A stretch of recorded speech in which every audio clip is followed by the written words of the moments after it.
যদি তারাবির নামাজে কিবা তো অন্যান্য নামাজে মুক্তাদির আত্তাহিয়াতু দরুদ শরীফ দোয়ায়ে মাসুরা শেষ হওয়ার পূর্বেই ইমাম সাহেব সালাম ফিরিয়ে দেয়, তাহলে মুক্তাদির করণীয় কি? অর্থাৎ মুক্তাদি কি সেই অবস্থায় সালাম ফিরবে, নাকি সে দরুদ শরীফ দোয়ায়ে মাসুরা পরিপূর্ণ করতে হবে?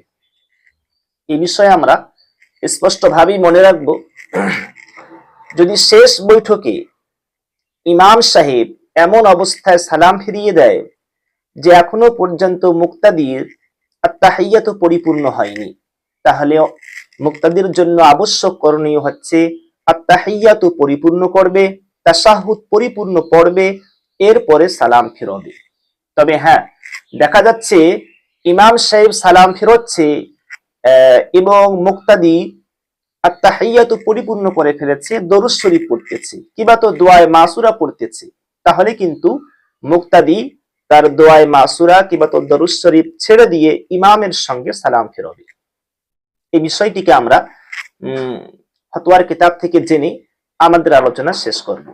বিখ্যাত ফতোয়ার কিতাব ফতোয়া আলমগীরি প্রথম খণ্ড 90 পৃষ্ঠা তৃতীয় লাইনে লেখা আছে,